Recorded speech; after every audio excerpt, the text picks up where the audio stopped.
Welcome to One Broken Mom, a podcast dedicated to raising awareness of mental health, parenting, and self-improvement. I am the host, Ameé.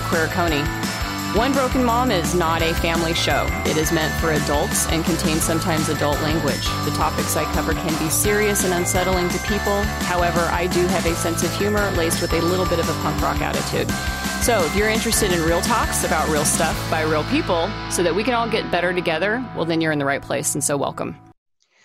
Okay, everybody, welcome back to One Broken Mom. I'm very excited about my guest today because I actually had a chance to meet him back in November when I attended a 2-day workshop in the Seattle area on neuromarketing, and which is really understanding how marketers and influencers can persuade people to believe or purchase their goods and services. Now, as a businesswoman who's always been drawn to human behavior as far back as since I was a teenager, I ate these 2 days up. And I had noticed also during my career working in marketing and branding that many of the things that my guest today was going through and talking about, I had actually been able to observe, but never really kind of put my hands around and made concrete or had science to back it all up. But today's episode, I want to make sure that everybody gets it, is not a business episode, but it's actually the really important concepts behind all of this, which is how we actually make decisions and how we choose and what we listen to and what ultimately influences us, because it is related to a lot of the subjects that we talk about on One Broken Mom. And so it'll all connect back in there. And so I wanted today to have an opportunity to share with everyone the very real science behind how our brains work and how we are influenced, as opposed to teaching you how to be an influencer, because at this moment, there are some very powerful forces and energy going on in this world with a lot of people trying to persuade each other in one way or another what's real, what's not, what's truth, what's fake, what to believe, what not to believe. And it's got everybody in this hypersensitive, aroused state for months now. We're in July when we're recording this. And so despite our knowledge, air quotes around that word, and expertise in something, you'll find it interesting after today listening to my guest that how we ultimately decide on what to believe or trust has very little to do with facts. And so I'd like to welcome today Dr. Christophe Morin, who's the co-author of the book, The Persuasion Code, and he is the Chief Persuasion Scientist at SalesBrain. So welcome today. Thank you for having me today, Ameé. Yes, it's exciting. I'm a little jealous. He got to show me his point of view, and he is hunkering down during a pandemic in Honolulu, while some of us are, in maybe less exotic places. So anyways, a little jealous here. I wanted to start off by asking, how did you get into this field of, called persuasion science and neuromarketing? It's actually very simple. It's frankly out of frustration and boredom in researching consumer behavior, which was my passion and my jobs as CEO of chief marketing officers of companies, because I realized that the more I was asking people questions, the more I was skeptical about the answers. Not that consumers are necessarily pathological liars, but it's become clear to me over now 20 years that we have limited capacity to verbalize how we feel, what we want, why we make decisions. So I jumped into the field of neuroscience 20 years ago to break from this addiction to what is called self-reported data, which is even today, from what you can see, our appetite for polls and surveys seems to never end, and yet the data is not good. The data is noisy because we are still dependent on what people can articulate, and we also continue to believe that we are aware, conscious, and able to report with accuracy certain states, such as, love, fun, disappointment, anger, etc., etc. So I wanted to measure what is possible straight from this organ, which I'm here showing it to you, which happens to be the processing center, not only of information we receive for advertising purposes, propaganda purposes, political purposes, but also a decision-making system. So I became a scientist of persuasion with an emphasis on neuroscience, because I do believe we have the ability now through technology to observe and measure aspects of that processing that was simply just not possible to report. Yeah. And and the self-reporting is kind of funny because, it has been a baseline for data, right? You do market studies and you do customer research and you take that information and you believe all of it. And sometimes it does lead you astray, or you can inadvertently adjust the outcomes by the questions that you ask and the way Of that you course. ask. And so, um, and I've done this with businesses where like everybody said they were going to buy it and then yet nobody bought it, and it's like, well, again, that comes back to self-reporting. Of course I love it. Of course I'll choose it. But then they don't choose it, which is frustrating for businesses to kind of get up and over on that. Now, you published a book back in 2007 called Neuromarketing.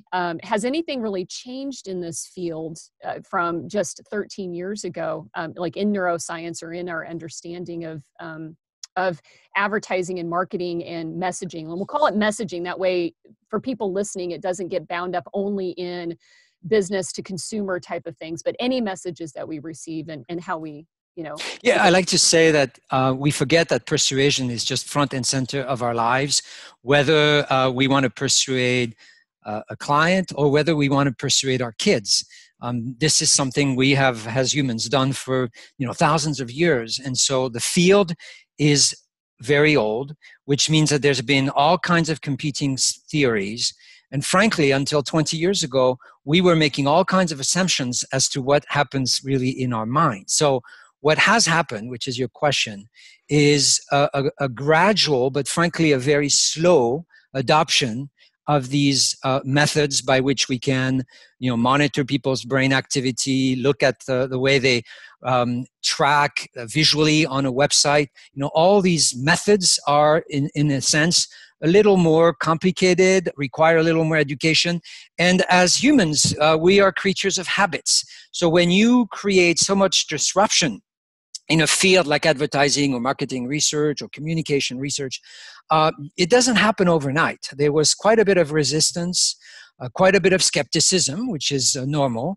Some issues around ethics, which I wanted to address because it is quite clear when people start seeing headsets that look like medical devices, they worry about the intention behind this probing of the minds. Are we trying to rewire people's heads so that they buy Coca-Cola?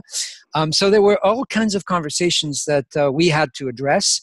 That has been done. I published actually the code of ethics for the entire industry. And now there's more acceptance, cheaper pricing, and a greater, integration, if you will, of methods between self-report. We can still acquire data. Actually, it's quite interesting. The most reliable data you can get from people's mouth is what they hate, not what they like. Interesting. It makes sense though, right? It does, because Yeah. we're aided by our guts. The system in our guts called the enteric nervous system has 200 million neurons that directly communicate to the primal brain. And therefore, it's an incredibly powerful communication system that alerts us to important sensations that could signal that we're just not comfortable with a situation or a decision. So I say to people, listen to those 200 million neurons and never forget that that's as much as what your cat has in its own brain. I love cats. I consider them extremely intelligent. So imagine how intelligent our guts are. Yeah. Well, and that's interesting. And I want to point that out for anybody that's ever heard the phrase, your gut feel, right? And a gut check, and not understanding the basis of that. But there is a real connection. It is a part of the neuro system, right? Like there is a connect and link to the brain, which I think is fascinating, because you're like, I wouldn't expect decisions to come from my stomach literally, or in the, in that region. It's even beyond decisions. One of the most fascinating recent discovery is how much serotonin we produce in our stomach. Nearly 80% of all the serotonin that actually comes up to our brain is produced in our guts. And therefore, any kind of digestive issues, in fact, there is very credible research showing that taking probiotics could improve and to some extent affect your mood, because it affects directly your serotonin. And for those of the listeners that are not completely cognizant of serotonin, it's an important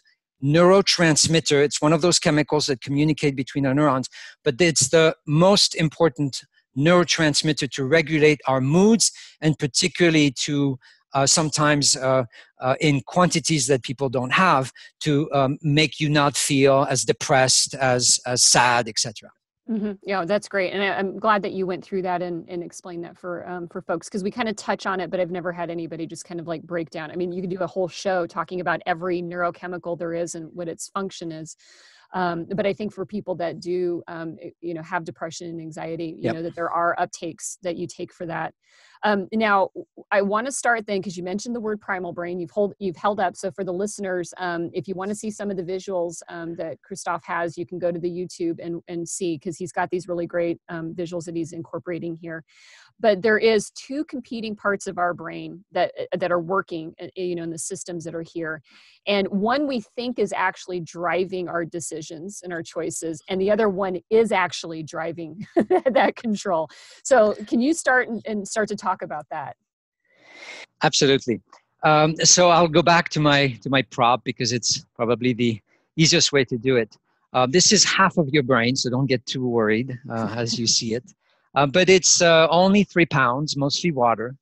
And it's now been accepted that we can look at our brain as a system of two complementary but somewhat in dynamic tension modes systems. One, which is the lower system, includes the brainstem, the cerebellum, and what's called the limbic system, also known as the emotional wiring that we have in our brain. And that system is very old. It's millions and millions of years old, and it's primarily committed to maintain our survival. So any neurophysiological function, digestion, blood flow distribution, temperature monitoring, but also sexual urges and eating, etc. All that is managed by the primal brain, including, of course, fight or flight responses. Now, above that, as you can see, this wrinkly, pinky area of the brain is referred to as the cortex, but also we call it the rational brain, because it's truly where we acquired over hundreds of thousands of years the ability to acquire language, to do more sensory integration, more visual perception, and more importantly, in the frontal lobe, better decision making and better prediction. So frontal lobes, unless you have at home still someone below the age of 25, are still in maturation mode, which is why teenagers and young adults really frankly have trouble making good decisions, because they do not have the best predictive model in their frontal lobes. So all this to suggest that these two systems compete. The rational brain is all about analyzing data and taking its sweet time to avoid errors. The primal brain doesn't want to have any time. It wants to attend and respond with minimum deliberation, because the job of the primal brain, even if you make an error, is to maintain your possibility to survive. So we've studied that these two systems are constantly fighting, and frankly, the primal brain is most of the time the winner of the situation. And we don't realize the extent to which we are under the sheer dominance, if not the tyranny, of our primal brain. Interesting. Yeah, because we think because of it feels like, if I'm sitting here processing this, if I'm reading this information, if I'm looking at it and examining it, then I must be in control of how I'm perceiving it and reacting to it. But, what the research has shown and what you guys have seen through all these studies, hooking people up and examining them, is that primal brain, which we don't apparently have any control over, right? I mean, it's just like an autopilot, responds so quickly that we're fooled into thinking that we're in control of all of that. Yeah. Now, is that right? Like, I mean, It is. So you bring up something that always surprises people.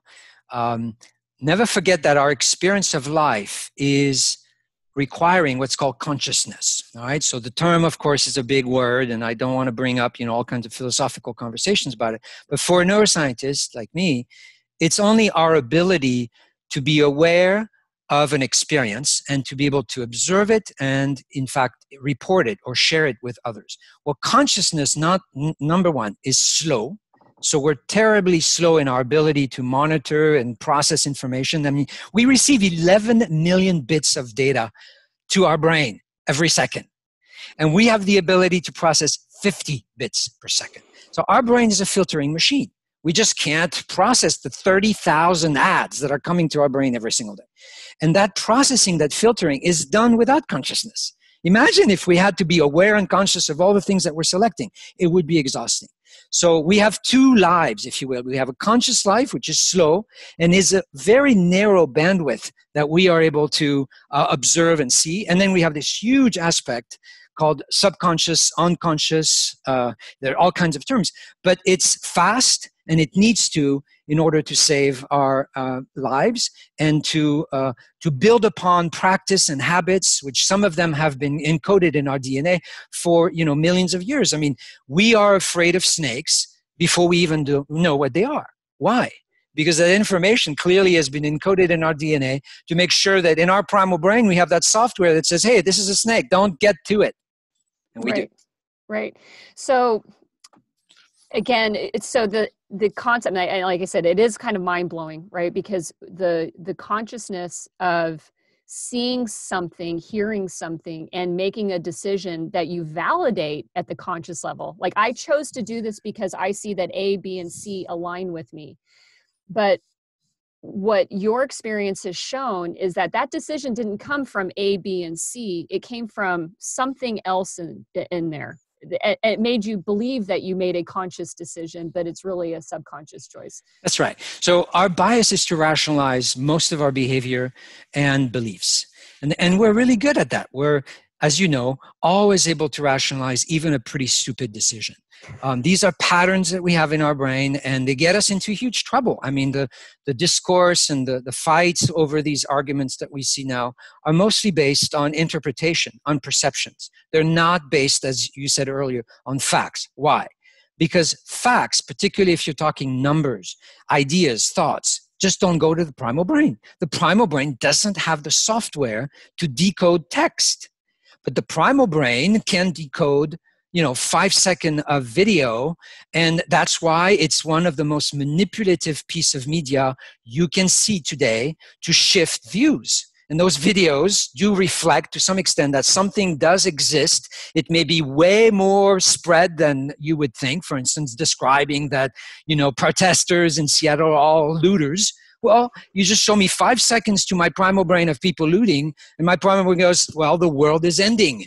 This is crazy. Do you see what I'm saying? I do not have the software to elevate that consideration into the facts and numbers that I could get, on New York Times and other, reputable media that would give you more reasons to calm down and so forth. So we have these kinds of disconnects.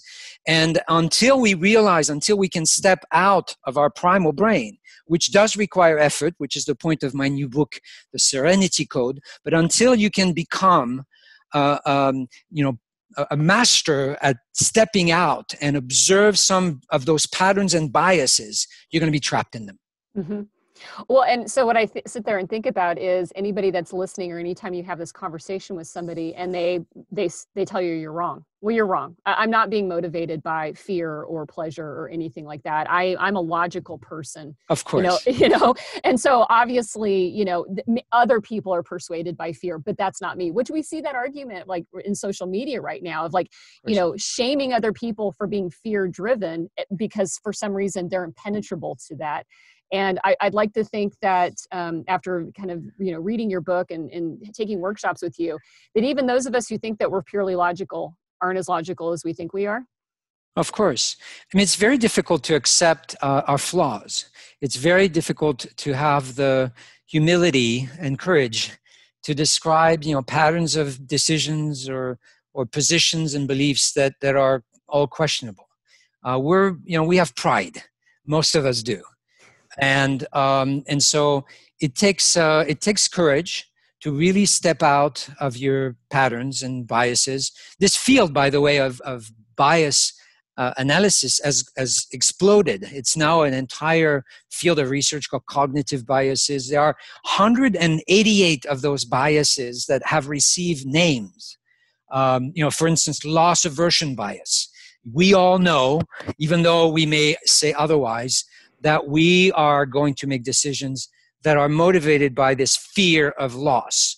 And that's why people divest, when they're not supposed to. That's why you're probably better off leaving a software running your stock market, portfolio than your mind, because we're affected by these emotional, urges that do not, most of the time, do not get supported by real facts. Mm-hmm. Now, we've talked about, and I know a bias that a lot of people are more familiar with here, especially in the last few months, which is the one called confirmation bias, Of course. which is what everybody's usually fighting against, right? My confirming information against your confirming information, and you can never penetrate and make headway with two people with their own, strong biases there. But think about it. Why do we have this very simple, and by the way, this explains the polarization of how we watch and consume our media. We tend to all fall into, including myself, I admit, the trap of reading information that seems to align with our own. And why is that? Think about it. Because it reduces cognitive effort, because it reduces the internal fight to consider that others may have a different opinion and idea. And that idea of cognitive load avoidance is central to the primal brain. The primal brain is always on a mission to save energy. We live in a world that requires so much energy that we have these biases. Many of them are designed to seek what's called cognitive fluency. We love to identify, understand a situation very quickly. It's an enormous bias in our primal brain. We do not appreciate effort. Now we have the ability to, think, but we'd rather avoid it. And what is really puzzling, and has puzzled me for a long time, it's not even dependent on intelligence. It's not even dependent on, age, other than this idea that, prefrontal cortex are not mature until age 25. So that's why you see, and it's frustrating, people who may have degrees, scientific degree, deny climate change. Mm-hmm. Is it possible that people with a scientific background could clash with information that comes from scientists? Somehow they are, under the effect of biases that block their ability to see it otherwise. Yeah, it makes this world really, I don't want to say frightening, but very confusing when you know that it's, especially as you mentioned climate change, but we're also seeing, and especially in the United States, the conflict in science or not science around just the coronavirus and the best way to go about it and treatment and reducing spread and all that. And I would say on both sides of the coin, whichever side you're on, your mind is boggled at why the other side doesn't see it the way that you end up seeing it, especially when everybody starts to line up their experts, right, on both sides of the aisle or coin or whatever, part of it. And so then it makes you wonder, standing back going, how do you ever get like anything solved? Like how do you ever get over the hurdle if there is such an ability to do that? In order to neutralize, that primal brain and get it to a place of where logic and facts, can actually have a place in developing policy for us and the next path forward. I mean, I'm like the trouble and what I see, which really affects me a lot, is that persuasion is not just a message. Persuasion is a message that is delivered effectively. And the communication that we have received as a public, if you will, on the risks associated with COVID has changed constantly. Mm-hmm. The people that we see that are supposed to carry a message, few of them, frankly, have great, deliverable and skills to deliver a message with clarity, impact. I love Dr. Fauci. Great. But he's a terrible communicator, and his ability to, assert a position is just completely not natural to him. And so we have to stop thinking that it's all about the data and the scientific information. It's also about how do you bring it and package it so that the primal brain can consider it. We have to understand that persuasion is not going straight to our cortex and give us data and flowcharts. That doesn't work. It has to be initiated. It has to be, in fact, encouraged by the primal brain. And that's what we call the bottom-up effect of persuasion. Mm-hmm. And, I've done a lot of volunteer work for nonprofit organization and helped them really achieve better effect because of the way the message is packaged, but the message itself is aligned with, whatever facts or information you have. Mm-hmm. And that's, when we talk about this, how we're making decisions and when we're trying to influence other people, whether it's our kids or somebody we're arguing with on Facebook or our politicians or whatever it is that we think that we have to deliver it. And I'm pointing to the front of my head, which is where the facts, if I just tell them the facts of the situation, that'll change their mind. But as what you have found and through this research in your own work is you have to bring it here, which is you have to almost trigger emotion first. You have before you get to, and I think that can be mind-blowing for people to think about how you trigger emotion first. Yeah, you may recall, and I'll go through this quickly if you are okay with that. There's 6 conditions upon which you can properly trigger that primal brain. And what I discovered, which is why I wanted to write another book on decoding, not persuasion, but anxiety and how do we get out of stress and anxiety disorders using our brain plasticity. There are really 6 ways by which we get immediately somewhat hijacked by the primal brain. Number 1, if it's affecting our survival, our protection, we are constantly in a position in the primal brain to act and do so urgently. So we monitor threats and issues. That's why we get hijacked by media that is talking about primarily negative news. Positive news is not going to hijack our primal brain. So yes, it's sad, but it's a reality. Negative, fear-centered messages will record more attention from the primal than any other part of the brain. Number 1. 2, the primal brain, as I said, wants quick decisions. It cannot afford. So if you have, binary type situations in a message, do not do this because it's scary. Do that. That's perfect for the primal brain. Don't give me 3 or 4 choices in our primal brain. I can't do that. And I was chief marketing of a grocery chain. I have hours of footage of people in front of 7, brands of toothpaste. They freeze. They can't do it. So we are short-term decision-making machines in the primal brain. In the primal brain, we believe what we see or what we experience. So if you give me a taste of food, if you go to Costco and they put, a brand of crackers you've never had before, but you experience it as tasty, your brain goes, I love it, I'm buying the entire bag, right? Mm-hmm. That's the experience we need. So in the primal brain, as long as we have a little piece of evidence that's tangible, we go for it. Our primal brain rules our long-term memory. This is very, very surprising. You would think our smartest part of the brain should rule our long-term memories. It isn't. It rules our short-term memory, which sucks. As you know, our frontal lobes are affected by too much information, too much stress, too much confusion. ADHD is a major brain disorder that's affecting millions of people. What is it? It's a frontal lobe disorder, which is correctable to some extent. If you're medicating, you can get Ritalin and Adderall to push more glucose and oxygen. If you meditate, maybe you can reduce the noise and the clouder in the cloud in your frontal lobes. But all of that to say that memories are encoded in our primal brain, not when we're conscious, when we sleep. So this is what's so remarkable. When we see those 4 seconds of people, looting in Seattle, it's going to have an emotional impact, which is not completely processed while you're awake, but will be while you're asleep, to continue to reinforce a thought or an idea that the whole world is coming apart. And that is a function of the emotional cocktail you're receiving to the primal brain. Emotional cocktails signal to the primal brain, this is important. You need to store it because your survival may depend on it. Number 5, we are visual decision-making machine. Out of all our senses, the visual sense is by far the most dominant and the most important in terms of how it affects us.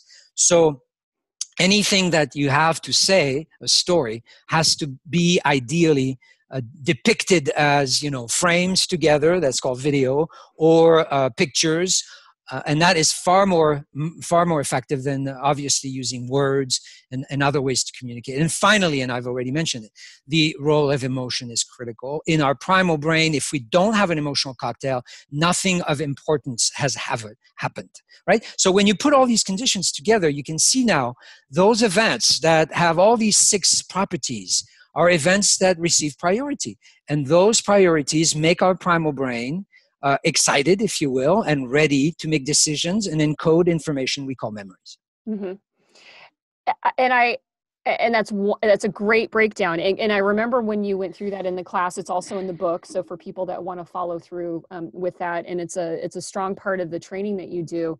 I remember hearing that the first time and then feeling kind of bummed because the takeaway was, the things that really are going to like zing in on people are the things that are to the point and scary.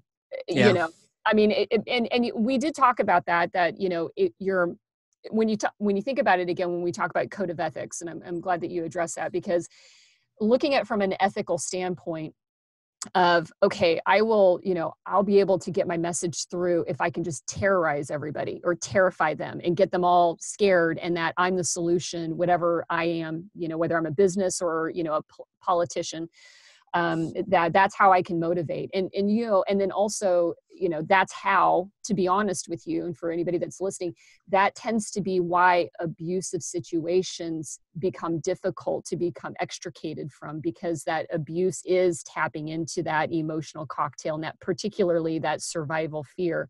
And one thing's, how do I get out of that situation? Well, you do get locked in a really strange, almost like, I don't even understand kind of a way.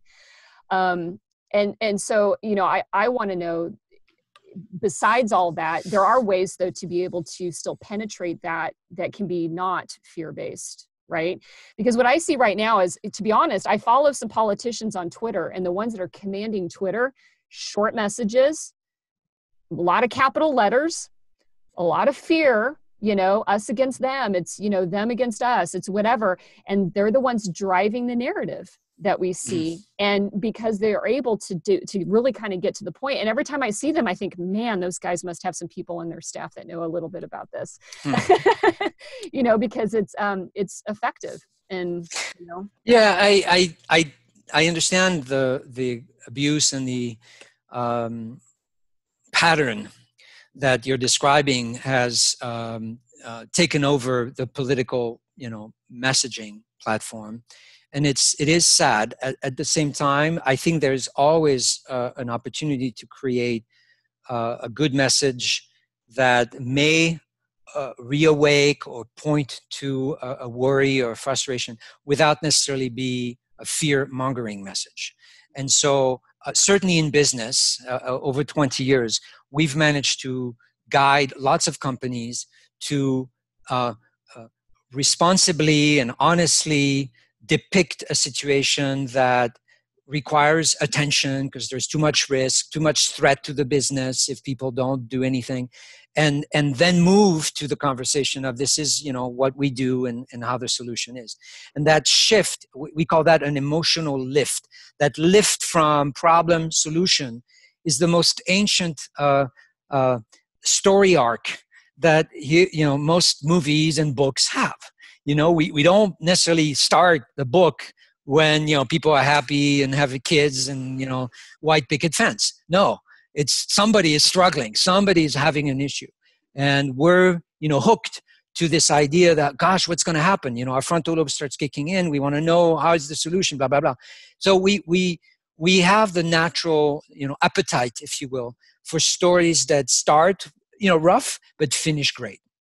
And I do think this can be done, you know, again, professionally and without violating ethics. And the reason I'm excited also about this book and what I talk about, we also now can, if you will, identify and call on those messages that are abusive. We can say to which extent these messages are distorting information, etc., or using footage, you know, of a situation. And it's a lot of work. As you can see, a lot of news media are trying to do this work. But then you have companies like Facebook that say, oh, no, we're not going to touch it. It's not our job, right? And they're being boycotted, and things probably will change eventually. But it is difficult to police the ethical conduct of messengers in this day and age. Mm-hmm. There's too many messages. It happens too fast. Our legal system is slow. Our ethical system is a joke because, of course, most code of ethics, including mine, do not have the enforcement, money or body of people to monitor what's going on, and that's the weakness. I mean, as you may know, in Europe, traditionally there's been more laws, more government bodies that are designed to police and monitor what's going on, particularly in advertising. But in the United States, it's been the Wild West for a long, long time. Yeah. You wonder out loud because, talking about our experiment in democracy and capitalism and free market, which is never, we get into an economics debate here. It's never really truly been a free market, but how much longer is this going to survive? And, is this year of 2020 really going to be something that's going to really shift, us rethinking some of those systems that we have in place? Which could be a whole nother conversation, it is, but again, it's back to this whole idea of the primal brain. When you think about how the primal brain is first and foremost concerned about its own survival, one of the biggest issue, as you can see, is to elevate the concept of public health as a collective issue, not an individual issue. And you have to admit that, and that's part of why I love this country. And I moved here, over 30 years ago, became an American. There is a worshiping of individualism that is, in a way, the barrier to taking steps that are more about the collective. And in public health, as you can see, most European countries, with a few exceptions, have acted more at the collective level. Certainly in Asia, they have as well, using methods that are a little more, aggressive. But to solve an issue like the one we're dealing with, it's really difficult to put it all into the hands of individuals, mm-hmm. I think. Yeah, because culturally it's a threat, which goes back to what we're talking about here. That's right. I've been taught that my individuality and my liberties, my personal liberties are primal, they're primal. They're God-given, whatever word you want to throw in there. And so when you're telling me something that's contradictory to how I've grown up, how I was raised, what my parents have messaged, what society's messaged over and over and over again, now you're telling me that the life I know and the way of life that I know is now at threat here, which then again raises us all up to this level of, whoa, no, that's not what we meant. But yet it's hard to not feel that way because that primal brain is running and working there. That's right. Yeah. Well, so we also talked about that I think it's relevant here. I mean, this topic is huge. So again, for everybody that's listening, trying to capture this whole thing in an hour will be impossible. And so I apologize if it feels like there may be a gap in here, but I did want to talk about trust because there's, your point about emotional lift. Let me just kind of cycle back there. Emotional lift is hopefulness, right? So we'll go back to that. If our fear centers have been triggered, and that's where our decisions are coming from, we do want to know that we've successfully thwarted the fear, right? That we've succeeded in our safety. And that's where emotional lift then can kind of be what we ultimately really want, which I guess I don't want to just gloss over that, because that means if you're seeing a lot of fear-oriented messaging that's out there or hearing a lot of oriented messaging, kind of changing the dialogue is not to fight it back with fear, but to actually contradict it with hope, like understanding and acknowledging fear, but saying, but here's the solution out. This is how all of our safety is guaranteed. Is that what emotional lift means? Is that as you're describing? Yeah. So the concept of emotional lift in our book is really about creating a successful message, which is to create a gap between two emotions. And we do not consider an event, a movie, a book, an encounter, any interest of any interest worth memorizing, unless there is this kind of gap, and ideally a negative emotion and a positive emotion. Now, meanwhile, what you're bringing up is how do we get out of that cycle of being upset and if not through hope, if not through the release of other neurochemicals, such as oxytocin, for instance, in the case of trust, the love hormone, or endorphins and dopamine and so forth. So in my new book, I talk a lot about practices that have been now popularized with all kinds of books on methods to reduce the stress and so on.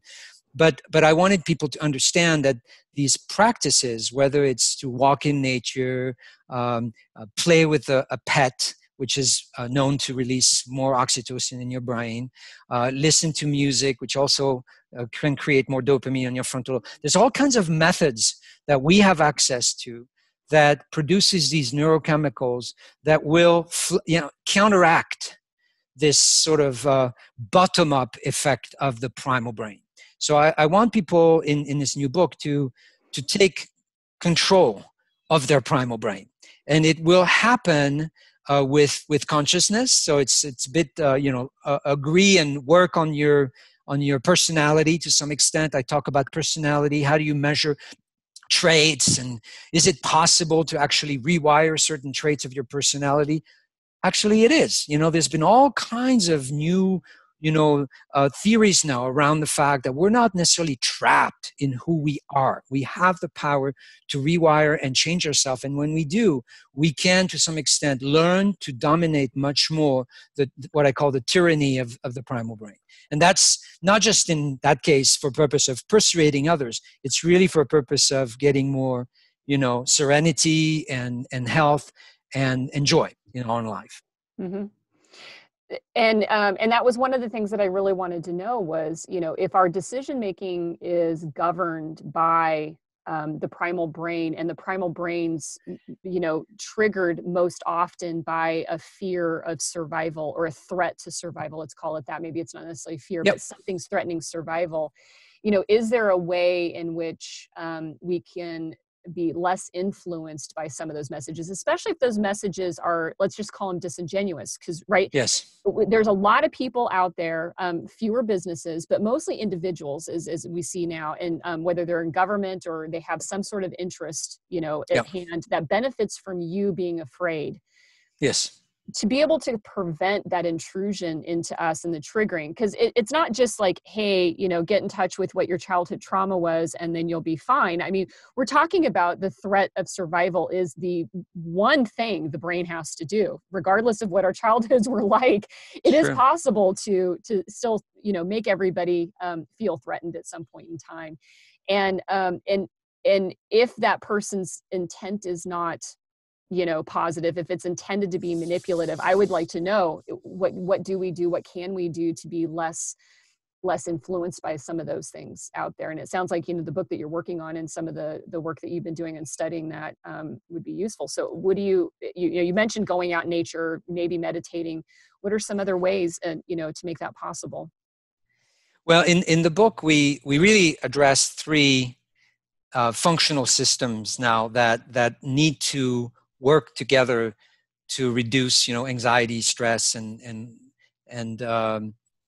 sometimes high risk of depression. First of all, the landscape, the new data on how much we feel stress and anxiety is at the highest point it's ever been. Now, nearly, in a brand new survey, nearly 30% of Americans, 30% present excessive anxiety and possible risk of depression. I mean, that's unheard of, right? Yeah, that's and a lot of it, frankly, is because the primal brain has totally hijacked our ability to respond. We don't see the future, we don't understand the future. In the primal brain, we actually don't have that capacity to even envision beyond tomorrow. So all our decisions are cut off. We don't buy anything. We don't do anything. We're just, in the prison of that primal brain. So you need to step out, and you can use the rational brain, meditation, all kinds of practices that help what's called reappraise, to question what is it that your fears are. I mean, there's all kinds of methods that do not require a therapist to kind of learn to reappraise, to re-question the source of that stress. But what I discovered, and this has been kind of a new journey for me, is also the capacity that we have to transcend, to go beyond the rational brain into what I call the spiritual brain or the spiritual self. Now, spirituality is a rather new topic for me, but I've been fascinated for a long time at states where through either prayer or some meditative practices, we, in a way, step out even of our rational brain.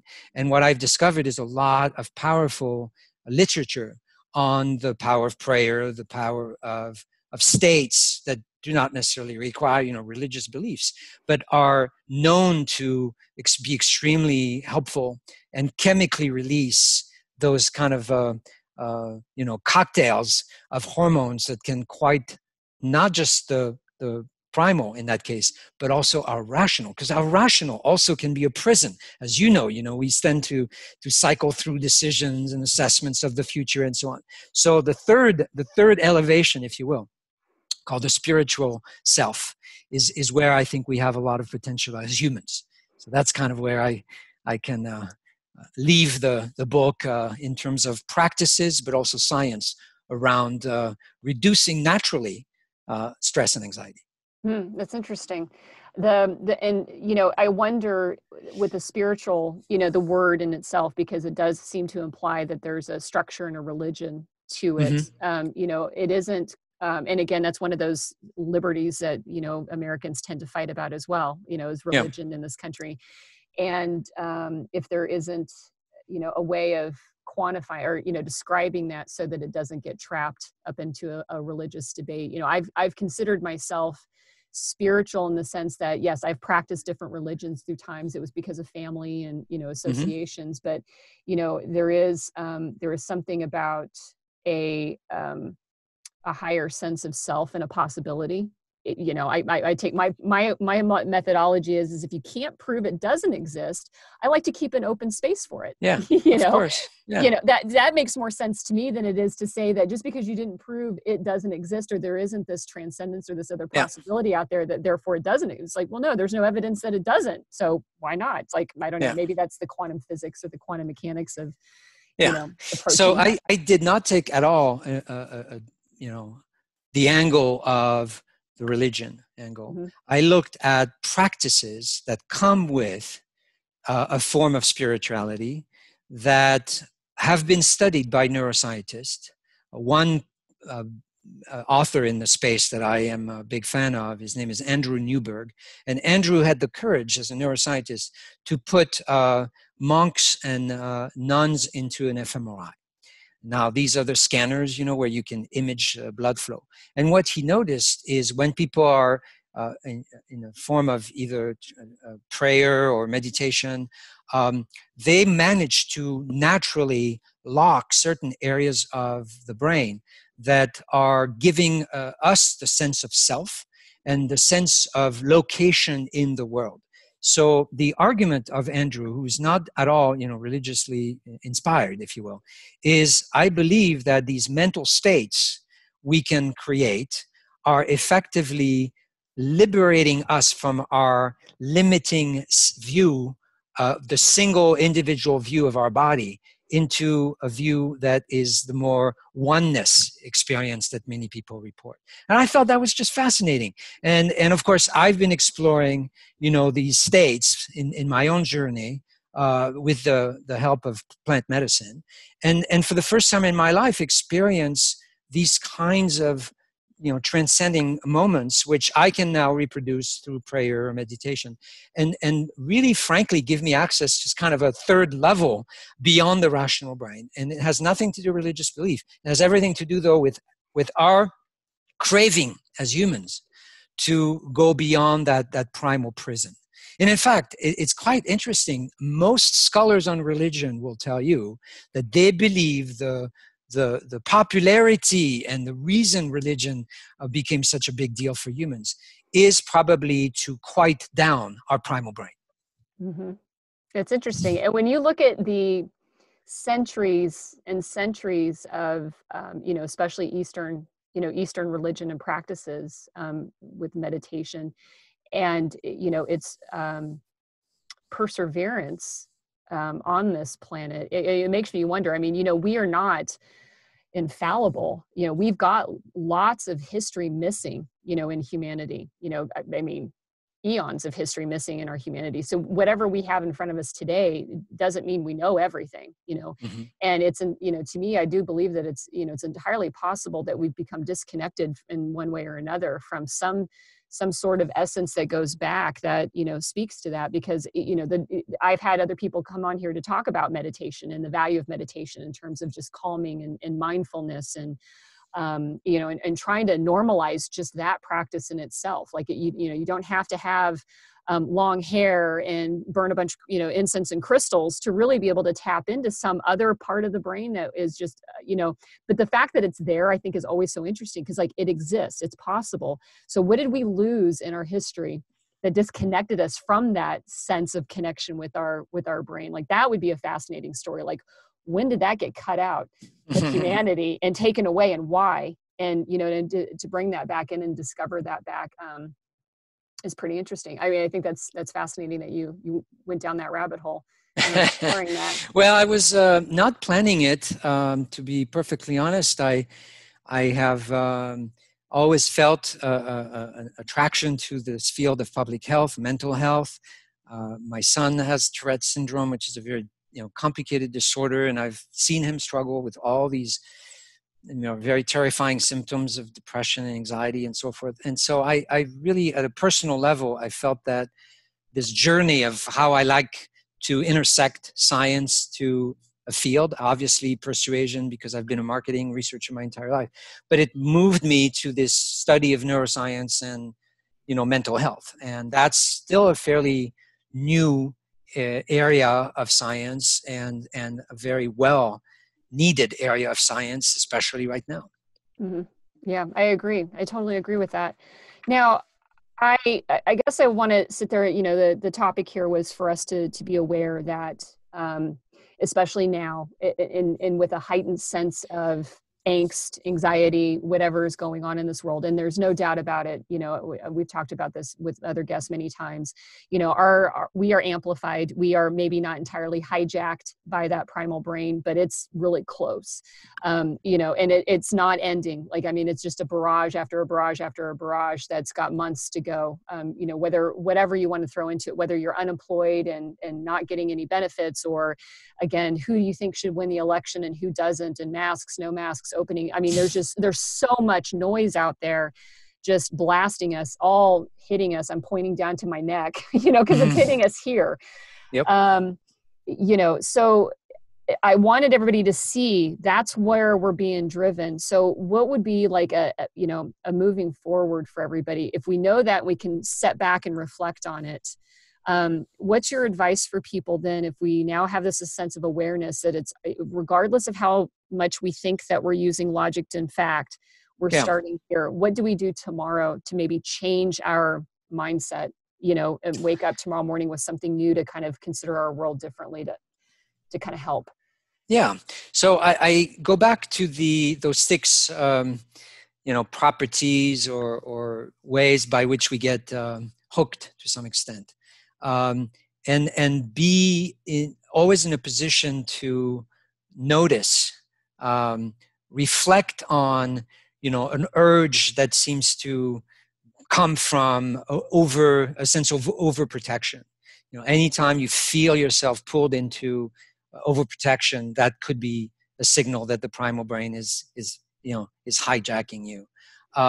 Anytime you're pushed to a quick decision, delay it. So, all kinds of situations, of course, in business, and ads are always trying to tell you this deal is going to disappear. And so there's always an intention from businesses to accelerate your decision. Just resist it, and sleep on it. It's a good way to do that. If you feel, again, that you're part of whether it's a demo or a tasting situation, give yourself time to appreciate the evidence you just had. Make sure you check with existing customers. Be willing to do more due diligence, so that you're not completely impressed by a piece of evidence that got your juice out.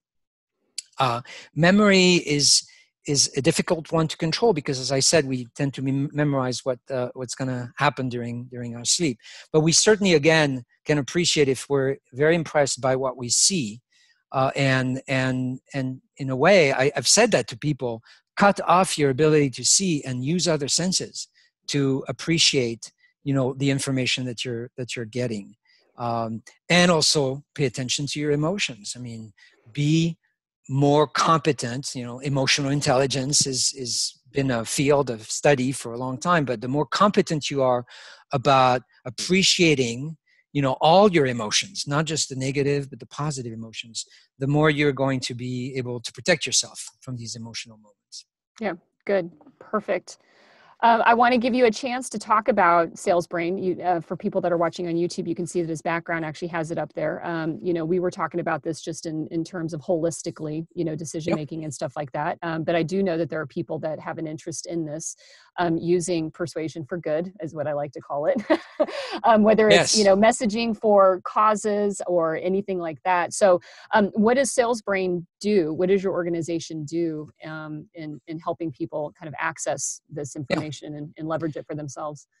So the first level of service that we provide is education, and we've done this for 20 years. Over 150,000 people have been trained to our model. So we have now virtual workshops where we can help people not just learn that science of persuasion, but apply it to their business to improve their message. We have creative services, so we do videos and visuals that can tell your story in just a few seconds, because that's the speed at which the primal brain wants to learn. And we do research. And so for people that want to really investigate, what is the effect of our commercials on people's brain, we can do that for them using our lab. Now, it's been a little tricky now with the COVID situation. So we're using methods that are online. So we have the ability online to record where people's eyes are going. We can even monitor their facial expressions. So we have all kinds of tools that give us the ability to do that work. Mm-hmm. Great. Awesome. And I didn't mention this to you, I don't think at all in my emails, but, I have a business book coming out at the beginning of 2021. And I do reference and talk about this in the marketing and branding section and relying on you. And Persuasion Code is a reference in there. So, from the business side of it, for everybody that's out there that's ever listened, one thing to take away would be if your website has a whole lot of words and not a lot of faces, I'm pointing to this guy. He's going to tell you that's not how it works. Right. Yeah, awesome. And of course, the book is in multiple formats, Audible and Kindle and so on. And it has a map. I don't know if it's going to show up, but in the cover of the book, we have with this background, fancy background. Yeah, it's going back and forth. I have a map. Yeah, I'm sorry. It's a map of the entire model. So I think, want to eat our own dog food. And so the book is very visual and very much looking at ways to accelerate your understanding visually. Yes, and I didn't bring my book up to my studio with me. And if you'd see mine, it has like all these flags in it for me tabbing everything that's in there. So it's a really great book. And what about the book on Serenity? When was that one planning on? So the Serenity Code is in a draft mode. I'm planning to publish it in September. And it's a very exciting move. It's somewhat of a pivot for me. To look at ways to really help more people, I believe. Look at neuroscience and you. I truly believe that neuroscience is no longer for neuroscientists, that we all benefit from having a better understanding of how our brain works. And so I've been very much on a mission. I'm a professor of media neuroscience. I want to bring this message that we can change and rewire some patterns in our brain, and it's not mysterious anymore.